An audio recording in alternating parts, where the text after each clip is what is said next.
ठीक है, मैं आपके दोनों सवालों का जवाब देता हूँ। पहली कॉल जो मैंने बड़े तफसील से प्रेस कॉन्फ्रेंस में ये जवाब दिया, शायद आप गालबन सुन नहीं रहे थे, कि पहली कॉल आई है सेफ सिटी पे। सेफ सिटी के एक्शन के बाद ये हुआ कि वो उस घर से तितर बितर हुए लोग, उसकी वजह से वो गाड़ी वहाँ निकली, उसकी वजह से उस जो कॉल है उसका टाइम चेक कर लीजिए।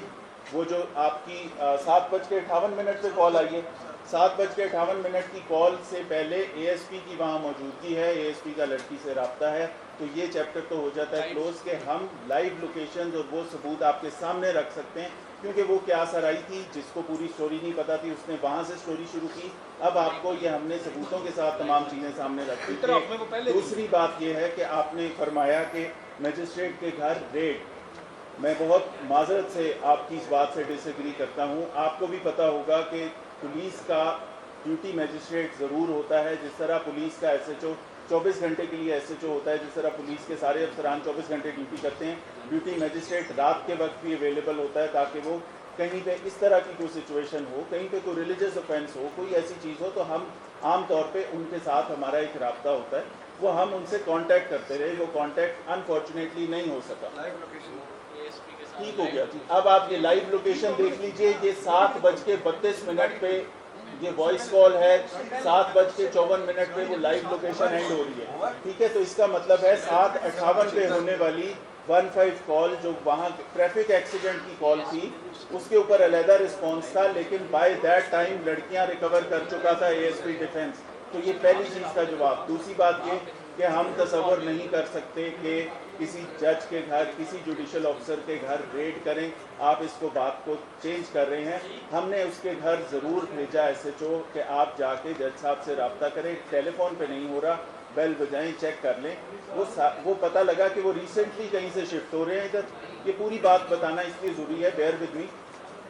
वो अस्करी से शिफ्ट हुए इधर और सुना कि 2-3 दिन पहले प्रोबेबली शिफ्ट हुए हैं।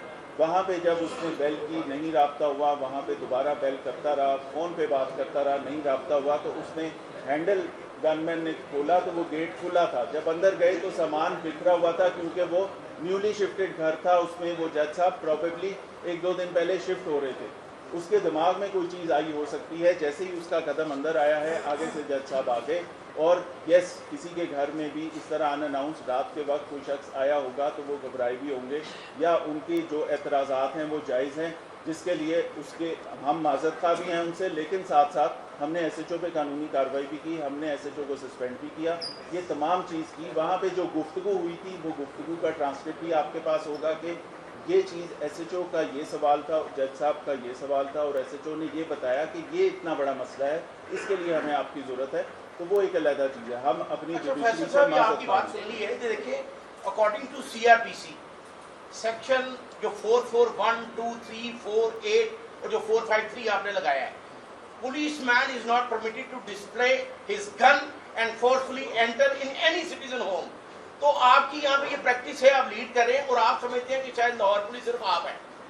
आप ये बताएं कि जो घरों में छापे मार रहे हैं, अगर एक मजिस्ट्रेट के घर में चलेंगे, उसमें आपका नाम ले रहे हैं, वो डीएजी ऑपरेशन से बात करें। अगर एसएचओ ने गलती की है तो सुपरविजन तो आप कर रहे थे, आपने उसको भिजवाया। क्या आप भी इसमें रिजाइन करेंगे या अपनी जमानत करवाएंगे? सर बिल्कुल, मैं आपकी बात, जो आपका कंसर्न है, मैं उसको समझ सकता हूं, और ये क्वेश्चन किस एंगल से आ रहा है उसकी भी मुझे अच्छी तरह पता है। लेकिन इसमें बात यह है कि अगर जज साहब को ये कहते हैं,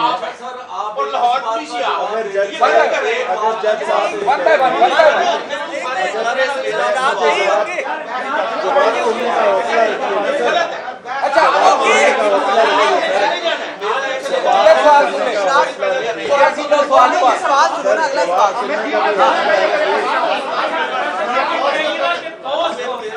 बॉस इसमें से वहीद नामी एक शख्स है जो कि एक गुंडा बैड कैरेक्टर है, जिसके ऊपर प्रॉबेबली 10 पर्चे हैं।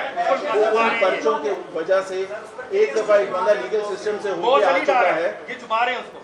गलत बयानी है ये। और वहीद नामी शख्स को हमने अरेस्ट किया, उसके आगे 3 गनमैन थे। ये बॉस प्रिटेंड कर रहा था। जो लड़की को तस्वीर दिखाई गई, लड़की ने तस्वीर देखी, पहचाना और चीखें मारना शुरू कर दिया।